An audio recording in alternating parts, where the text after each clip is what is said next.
It wasn't the late hours of the night that made everything feel surreal, nor was it the tension in the air. It wasn't even the loud music or the constant clinking of glasses.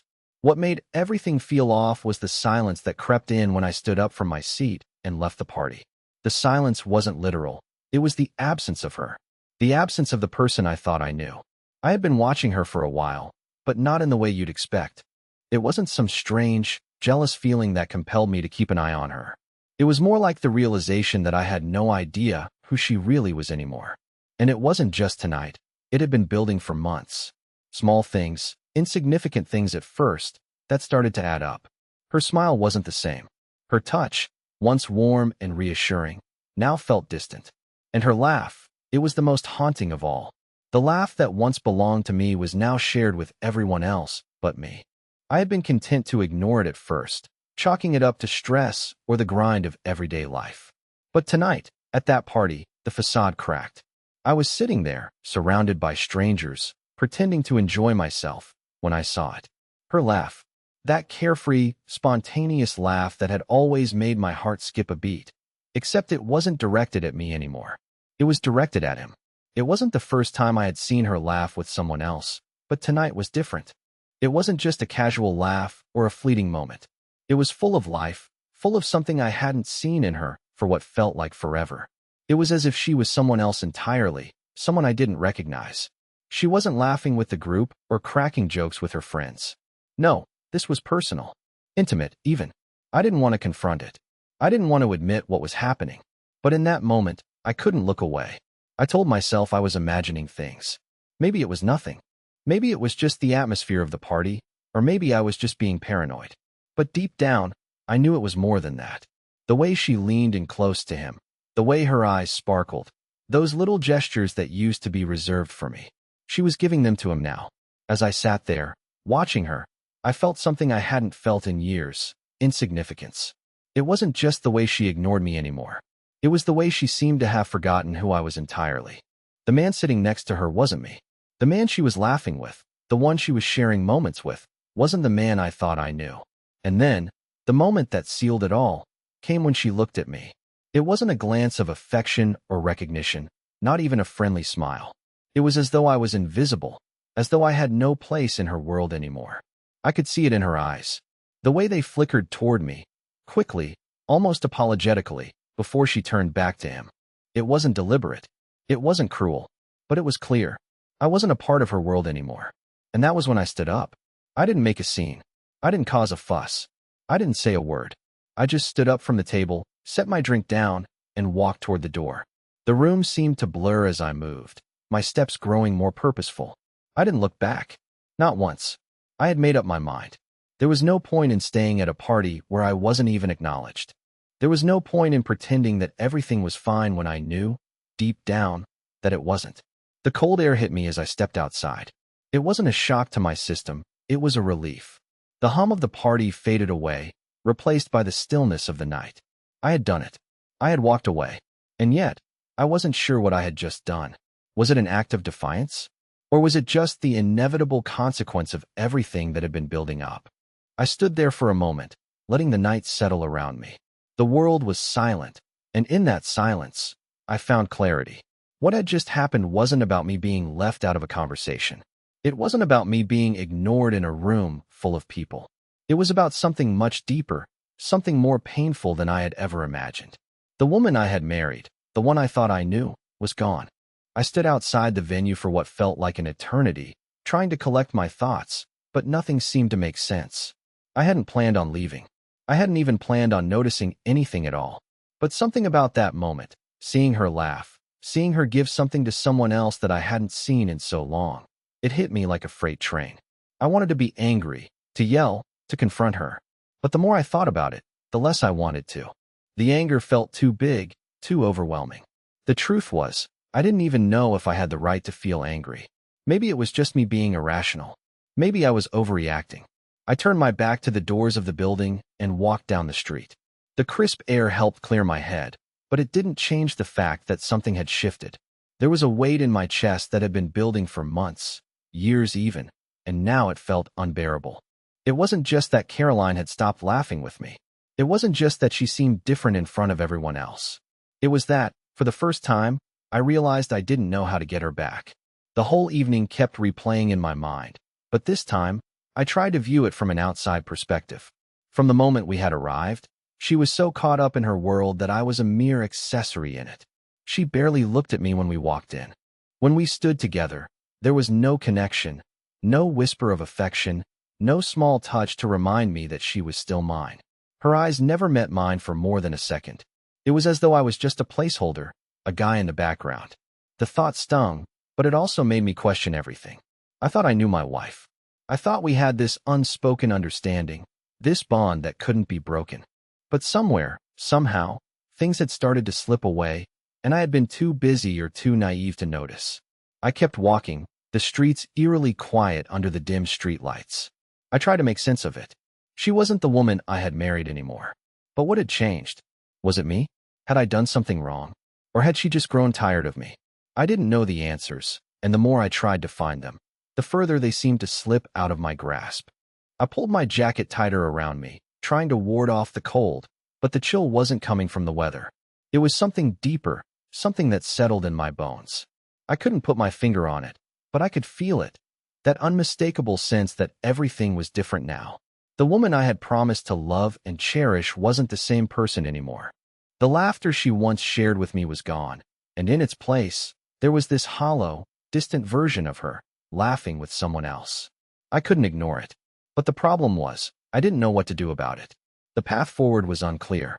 Confronting her would only drive us further apart, but staying silent would eat me up inside. Either way, I was already lost. By the time I made it back to the apartment, I had made a decision. I couldn't go back inside that party. I couldn't pretend that everything was fine. I needed space, and more than that, I needed clarity. But the question still haunted me. What had happened to us? What had happened to her?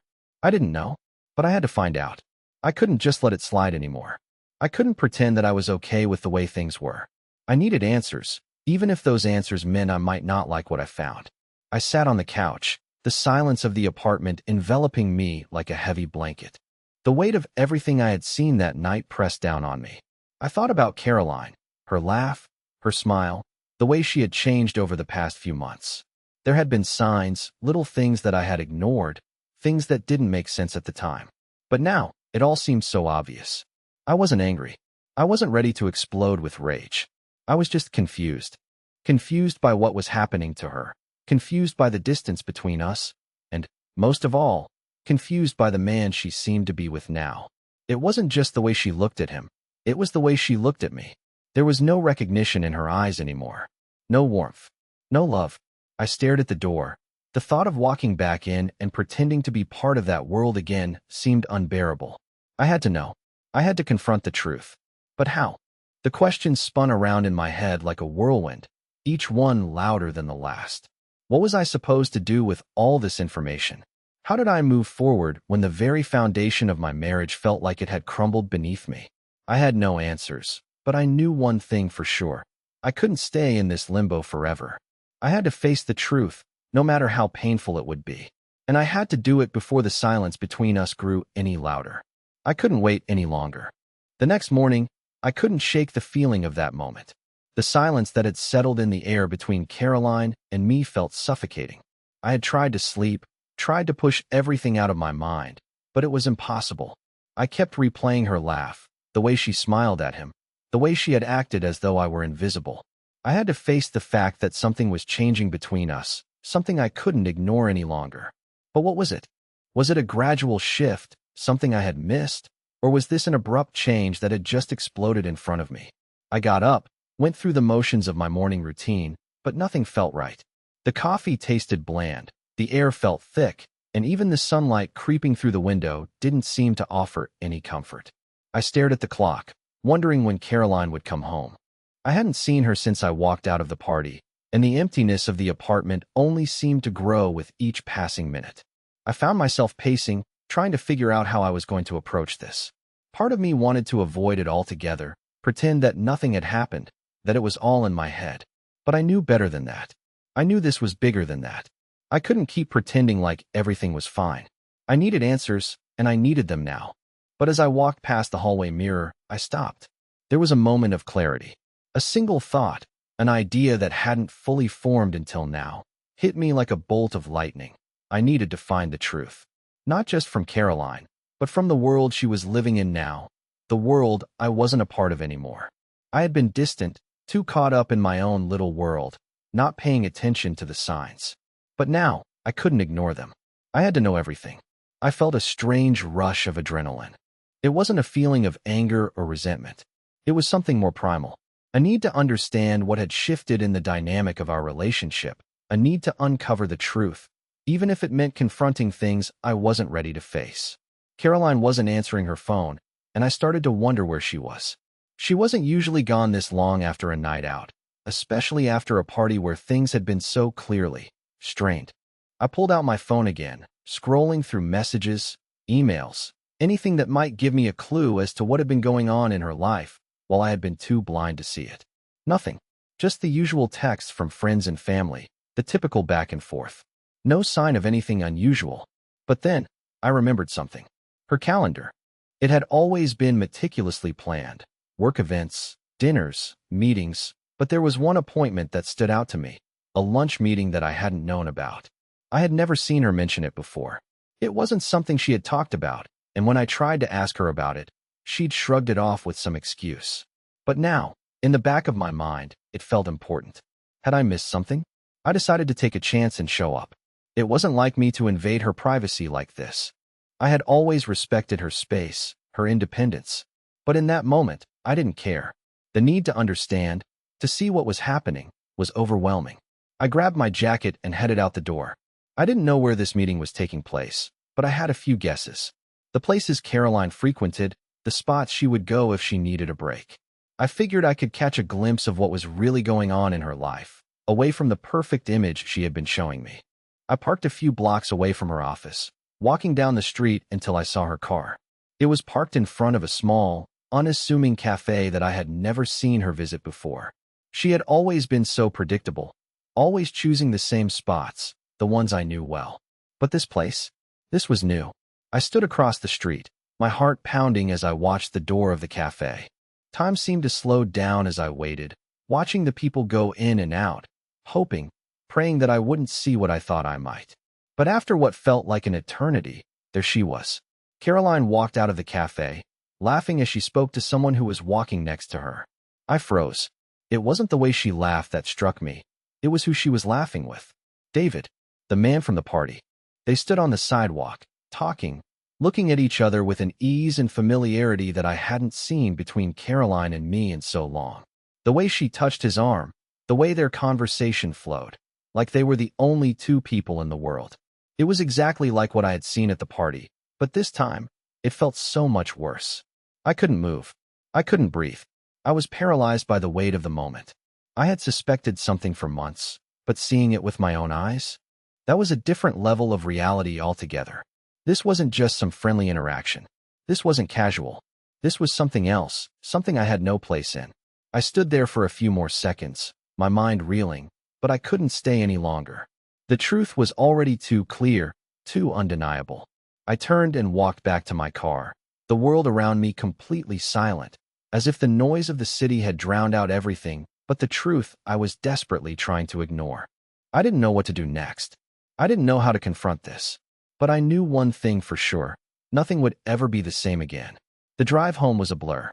I barely registered the streets I passed, the cars around me, the constant hum of the engine. My mind was a storm, swirling with thoughts I couldn't control.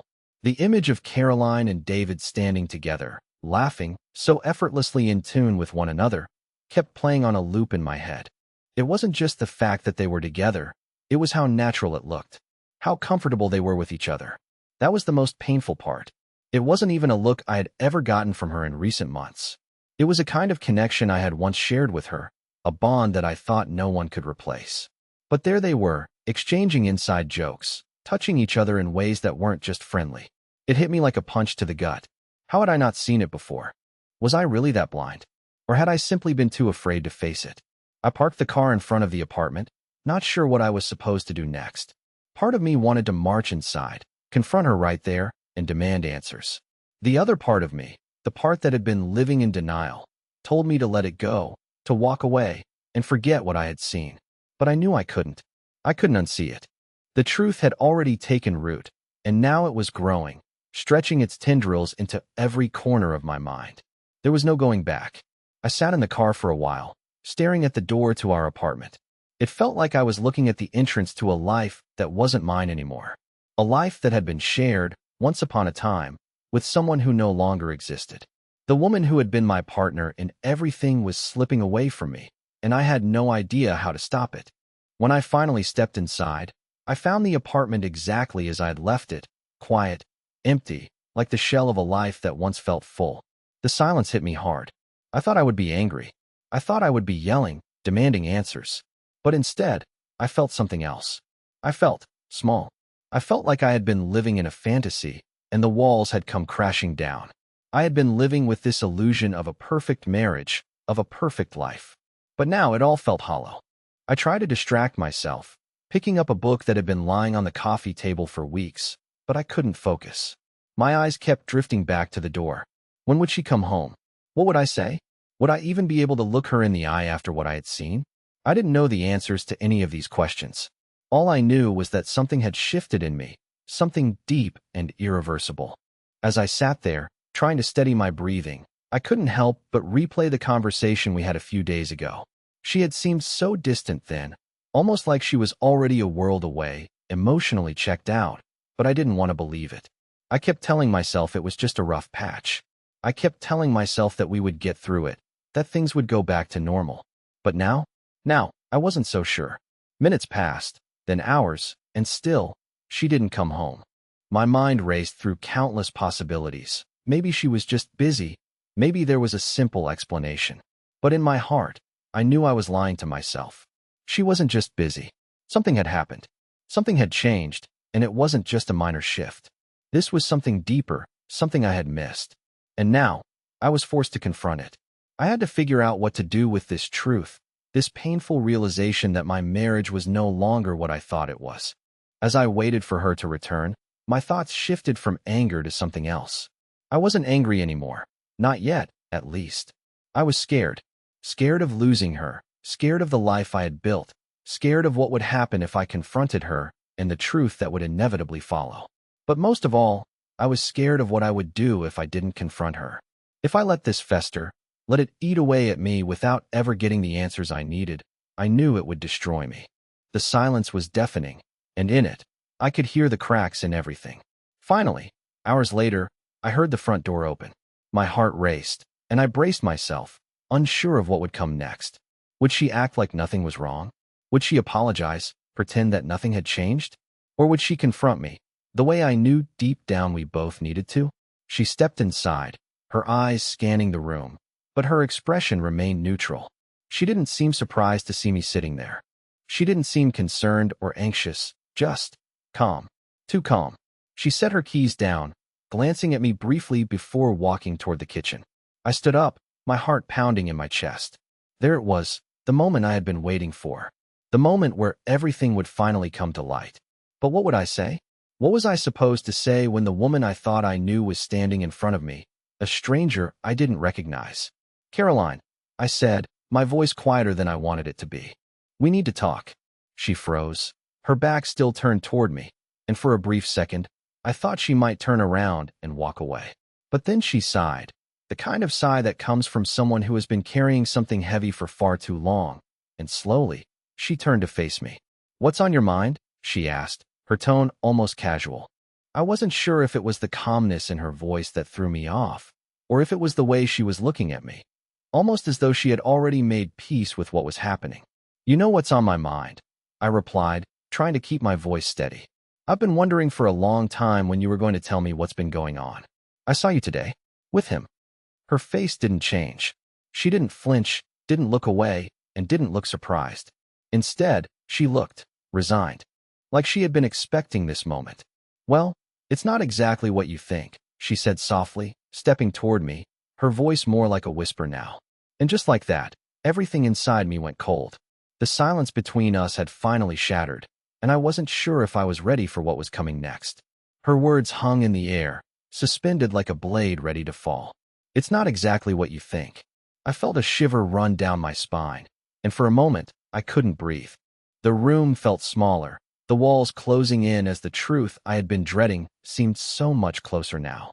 I wasn't sure what I expected her to say. Maybe some half-hearted explanation, an excuse, or even the typical, "It's not what you think."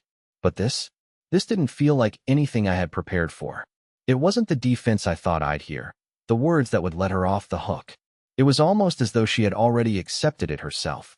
"Caroline," I said, my voice catching in my throat, "you've been distant for months. And then today, I see you with him, laughing, sharing a moment. That look in your eyes. I thought we had something. What's been going on?" She took a deep breath, her eyes softening just slightly. She looked tired, like the weight of something much heavier than just a secret had been pressing on her shoulders. She stood still for a few moments, letting the silence stretch between us. It was the kind of silence that feels like it's filled with so much more than just words. It's filled with years of unsaid things, of ignored feelings, and of things you've been running from for far too long. "You're right," she finally said, her voice quiet but steady. "I've been distant. I can't deny that. I didn't know how to tell you. I didn't know how to explain it." I stood there, my hands clenched by my sides. I didn't know if I wanted to scream at her or beg for the truth to make sense. "How long?" I asked, my voice barely a whisper. "How long has this been going on?" Her gaze faltered for a brief second before she met my eyes again. "It started a while ago," she said, her words measured, careful. "But it wasn't like you think. I didn't wake up one day and decide I was unhappy. It wasn't like that." I wanted to believe her. I wanted to hear that we could fix it, that I wasn't just wasting my time, that the woman standing before me was still the woman I had married. But her words were like cold water, and every sentence only made the gulf between us seem wider. "Then what was it?"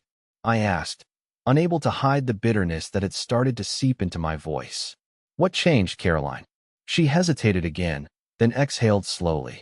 "I don't know. It's hard to explain." Her eyes seemed to flicker for a moment, almost as though she were looking for the right words to frame it. But no matter how carefully she spoke, the weight of what she was saying felt unbearable. Things weren't right between us for a long time. I wasn't happy, but I didn't know how to tell you. We were stuck in this routine. We were both just going through the motions. I thought if I ignored it, if I kept pretending, it would get better. I could feel the anger bubbling up inside of me, but I forced it down. I didn't want to rage at her, not yet. Not before I understood everything. "So you decided to find it somewhere else? With him?" The words came out sharper than I intended, but I didn't care. It felt like she had ripped a hole in my chest, and now she was telling me to patch it up with empty words. She shook her head, her hands clasped tightly in front of her. "No, it wasn't like that. I didn't go looking for someone else. But I found someone who made me feel alive again. Someone who made me feel seen." Her voice faltered as she said it, but the truth in her words hit me harder than anything else. And I didn't know how to deal with that. I didn't know how to tell you that I felt like I was losing myself. Her words were like a weight in the pit of my stomach. Losing herself. I had no idea how to process what she was saying. She hadn't left me for someone else. Not in the way I had feared. But she had still been lost to me. And that was worse. The woman I thought I knew, the woman I thought I still had slipped through my fingers, piece by piece, until she was with someone else, sharing something that should have been mine. "So what now?" I asked, my voice flat. "Is this it? Are you leaving me for him?" "No," she answered quickly, shaking her head. "No, I'm not leaving you. But I don't know what's next. I don't know what I'm supposed to do, or how we can fix this. I can't keep pretending that nothing's wrong." I closed my eyes for a moment, trying to process everything she had just said. My mind was a whirlpool of confusion. There was so much I didn't understand. So many questions that couldn't be answered with a simple explanation. "Do you still love me?" I asked, my voice barely above a whisper. She hesitated for a moment, and in that pause, I knew my answer. I didn't need her to say anything for me to know that the woman who had been my partner, the woman who had stood by me through everything, was no longer the same. "I don't know," she said quietly. "I don't know if I can love you the way I did before. I don't know if I even know what love is anymore." The words hit me harder than I could have imagined. I wanted to shout, to scream at her for breaking me, for tearing everything apart. But instead, I stood there numb. I didn't know what else to say. What was there left to say when everything you thought you knew about your life, your love, was crumbling in front of you? I turned away, walking toward the door, needing space, needing air. I wasn't ready to hear this. I wasn't ready to let go of the dream of a life I had thought I was living. But it was too late. The reality had already set in, and I had no choice but to face it. I don't know what to do anymore, I said quietly, more to myself than to her. I don't know what to do with all this. She didn't answer. She didn't have to. The silence between us said everything. The silence that hung between us felt suffocating. I couldn't breathe, not with the weight of everything that had just been laid bare. I turned around slowly, glancing at Caroline as she stood there, looking so small, so distant, like a shadow of the woman I once knew. The space between us was now a chasm that neither of us could cross. I had expected anger, resentment, maybe even guilt, but what I felt was something far more painful, the sense that we had already lost each other, even before we had realized it. I didn't know what to say. Words felt insufficient, hollow, when the reality of the situation was crashing down around me. The woman I had spent years with, the woman who had once been my everything, was no longer the person standing in front of me. She was someone else, someone I didn't recognize. I tried to picture the days when we were happy, the times we laughed together, when life felt like it was just the two of us against the world. But now, all of those memories seemed distant, out of reach.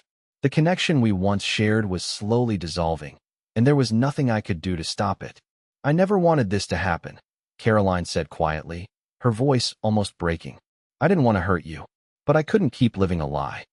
I felt the sting of her words, but there was something deeper in them, something that spoke of regret, of uncertainty. I had always believed that we were solid, that our bond was unshakable. But now, standing here, it felt like everything was slipping through my fingers. I wanted to be angry with her, to accuse her of betrayal, but something stopped me. Maybe it was the quiet desperation in her voice. Maybe it was the way she had looked at me, as if she was pleading for something, some kind of understanding, some kind of grace that I didn't know if I had left to give. What are we supposed to do now? I asked, my voice barely a whisper. I was asking for more than just answers. I was asking for a roadmap, a way to fix what was broken. But I knew the truth. I knew there was no easy fix for something this shattered. Caroline shook her head slowly. I don't know. I wish I could tell you I have all the answers. I wish I could tell you that we can fix this, but I don't know if we can. I've been thinking about it for weeks now, and I still don't have a clue. I don't know if you can ever forgive me, if I can ever forgive myself. I wanted to say something, to offer her some kind of comfort, but the words stuck in my throat. Forgiveness? Could I forgive her for this? Could I ever look at her the same way again after what I had seen? Part of me wanted to believe that we could somehow work through it, that we could rebuild, but another part of me, one that was rapidly growing louder, knew it wasn't that simple. We had crossed a line that I didn't know how to uncross. Do you still want to be with me? I asked, the question feeling like a weight I had to carry but didn't know how to. Caroline didn't answer right away. She just stared at me, her eyes filled with something that looked like sadness, maybe even shame. I saw the conflict in her face, the battle between what she wanted and what she knew she couldn't have anymore. I don't know, she finally said. I don't know if I can be the person you need me to be anymore. I don't know if I can give you what you deserve. I'm lost, and I don't know how to find my way back. Her words were like a punch to the gut, and for a brief moment, everything in me froze. I had always believed that we could weather anything together. We had faced challenges, small and large, but this felt different. It wasn't just a rough patch or a temporary issue. This was something fundamental that had shifted between us, and there was no going back to what we had before. The reality of it settled on me like a heavy fog. I never wanted to be the one to hurt you, Caroline continued, her voice trembling. But I think I've already hurt you more than I can fix. And maybe I've hurt myself too, in ways I can't even explain. I couldn't process what she was saying. It felt like I was living in a nightmare that I couldn't wake up from. I had tried so hard to hold on to her, to hold on to us. But now, I was left standing in front of a person who seemed like a stranger to me, someone who was no longer part of the life I had imagined. The woman I had married wasn't just walking away from me. She was walking away from herself. I don't know if we can fix this, either, I said, the words coming out of my mouth before I could even stop them. I don't know if we can go back to what we were. But I can't keep pretending that everything is okay. Caroline, I can't live like this anymore. She nodded slowly, her eyes welling with tears. I understand, she whispered. I don't know what's going to happen now, but I understand. I looked at her, really looked at her for the first time in a long time. And for the first time, I wasn't sure who she was anymore. It wasn't just the distance between us now. It was the gulf that had always been there, the unspoken distance that had crept in over time, one small crack at a time. And now, I could see it for what it truly was. There was no going back. No words left to say that could undo what had been done. I had to make a choice, and I had no idea what that choice was. Was I ready to walk away? Was I ready to let her go? I didn't know. But the longer I stood there, the clearer it became that the choice wasn't mine to make alone anymore. We both had to decide what was next, and neither of us had the answers. The night stretched on, but it felt like time itself had stopped. The weight of Caroline's words hung in the air, settling between us like an impenetrable wall. I stood there, staring at her, watching the way she fidgeted with her hands, her gaze flickering around the room, as if looking for something to hold on to. It was like she was searching for a way out of this moment, but there was nowhere to run. The truth had been spoken. The cracks had been exposed. And no matter how much we tried to dress it up, we couldn't pretend anymore. I don't know what to do with this, I said, my voice almost a whisper. I don't know how to fix it. I don't know if I even want it anymore. The words felt like they were being ripped from me, each one more painful than the last. I had always prided myself on being the kind of person who could handle anything, who could work through problems and come out stronger on the other side. But this wasn't something I could fix.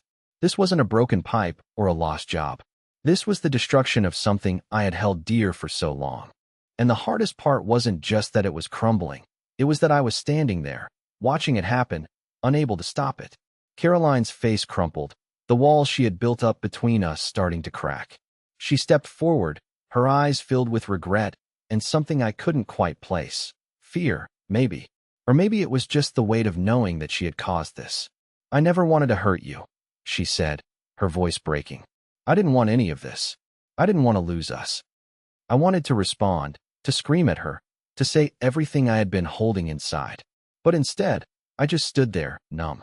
I couldn't even find the words. This was bigger than us. The space between us had grown so vast that no amount of talking, no amount of tears, could bridge it. I couldn't even bring myself to look at her fully anymore. The woman I thought I knew, the woman I had built a life with, was gone. And in her place was someone else, someone I couldn't even recognize. You've changed, I finally managed to say, the words slipping out before I could stop them. And I didn't even see it happening. I was so caught up in my own world, in everything we used to be, that I never stopped to ask if you were still here with me. But now I see it. I see that you're not here. Not the way you used to be. Her shoulders trembled as she let out a shaky breath. I didn't mean for it to happen like this, she said softly. I didn't know what else to do. I didn't know how to tell you that I was slipping away from you, from us. The words hit me like a slap, each one more painful than the last. I didn't know how to tell you. The weight of that statement hung over me. How long had she been feeling this way? How long had she been carrying this burden alone, too afraid to face the truth, too afraid to say the words that had now shattered everything? I couldn't comprehend it. How could she have let it go on for so long without telling me? I don't know if I can do this anymore, Caroline, I said, the finality in my words feeling like a heavy blow. I don't know if I can keep pretending that nothing's wrong, that we can just fix it. She took a step closer, her eyes filled with pain.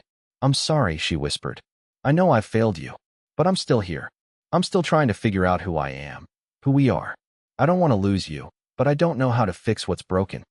Her words hit me in a way I wasn't expecting. There was so much uncertainty in her voice, so much fear, that for a moment, I almost believed her.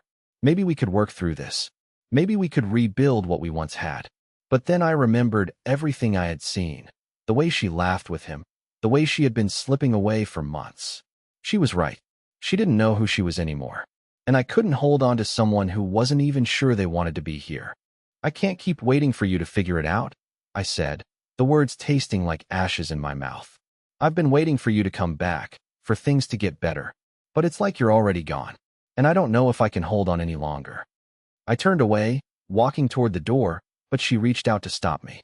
Her hand landed lightly on my arm, and I froze, my heart racing. I didn't want to turn around. I didn't want to face her. But I had to. When I looked back at her, the tears were finally spilling from her eyes, and for the first time, I saw her as vulnerable, truly vulnerable, as I had never seen her before. "Please," she whispered, her voice raw. "Don't leave me like this. Don't leave us broken. I need you."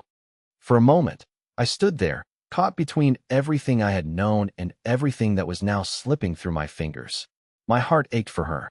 It ached for the woman who was standing before me, pleading for something I wasn't sure I could give anymore. But as I stood there, looking at her, I realized something. I wasn't just broken. We were both broken, and no amount of apologies or promises could fix what had been shattered between us. "I wish I could," I said, the words feeling hollow. "But I don't know if I can fix this anymore. I don't think I can fix us." And with that, I turned and walked out of the apartment, leaving her behind. It wasn't a decision I made lightly. It wasn't something I wanted to do, but I knew it was something I had to do. For both of us. As I stepped into the hallway, I felt a strange sense of finality. The door behind me closed, and for the first time in what felt like forever, I was free from the weight of the silence that had haunted us for so long. But at the same time, I was empty. My world had just crumbled, and there was no turning back. I didn't know what came next, or if there even was a next. All I knew was that I had to keep moving forward, because if I didn't, I would drown in the wreckage of everything that had once been. The days that followed felt like a blur. Each one passed in a haze of confusion, sadness, and disbelief. It wasn't just the loss of Caroline that hurt. It was the realization that I had been living in a relationship that had long since turned cold, without even realizing it. I had been so focused on holding on to what we once had, so focused on the memory of who we were, that I had missed the signs. The cracks had been there for months, maybe even longer, and I had ignored them, hoping they would heal on their own. But life doesn't work that way. It doesn't wait for us to figure things out. And sometimes, you have to walk away to find clarity. I spent the first few weeks on my own, trying to heal, trying to rebuild. I spent time with friends, went on long walks, and focused on the things that used to bring me joy. Slowly, the pain began to fade, though it never completely disappeared. The memories of Caroline, the way we had laughed and loved, still haunted me, but I knew it was part of my story. It was part of who I was, even if it was no longer part of my present. I started to find myself again. I remembered the things I had once loved doing: painting, hiking, reading, things I had set aside while trying to hold on to a version of a life that no longer existed. And in those moments, I began to see a new possibility for my future. The future I had thought was out of reach. It wasn't perfect, and it wasn't the life I had imagined, but it was mine. And that was enough. One evening, a few months later, I ran into Caroline again, unexpectedly. I was at a coffee shop, catching up on some work, when I looked up to see her standing in line. She hadn't seen me yet, but I recognized her instantly. She looked different, healthier, more grounded. There was a calmness in her eyes, something that hadn't been there before. She seemed to be walking a different path, one that was her own. She turned to look around, and our eyes met. For a moment, neither of us said anything. There was no animosity, no anger, just a quiet understanding, as if we both knew that we had done what we needed to do, that we had been part of each other's journey for a reason, but we were no longer the same people we had been. We had both changed, in different ways, and we were moving forward separately. She smiled softly, and I returned the gesture. "Hey," she said, her voice warm but with a hint of something deeper. "How have you been?" "Better," I replied, my voice steady. "I've been better." There was no need to explain everything. The pain, the heartbreak, the uncertainty, it was all there, but it had faded with time. What remained was a sense of peace. The peace that comes from knowing that sometimes, the hardest decisions lead you to exactly where you need to be. We talked for a few minutes. Nothing too heavy, just small talk about life, where we had ended up, what we were doing now. And for the first time in a long time, I felt a sense of closure. Not in the sense of everything being perfect or right, but in the understanding that we had both made the right choices, even when those choices had been the hardest. When we parted ways that day, it was different. There was no lingering regret, no unfinished business. We had both moved on, not just from each other, but from the versions of ourselves that had kept us stuck in that endless cycle. We had both grown. We had both learned. And now, we were free to live our own lives. As I walked away from the coffee shop, I felt lighter than I had in months. The weight that had been pressing down on me for so long had finally lifted. There was still a long road ahead, but for the first time in a long time, I was walking it with purpose. I wasn't just surviving, I was living again. And maybe, just maybe, that was the most important thing I could have learned from it all.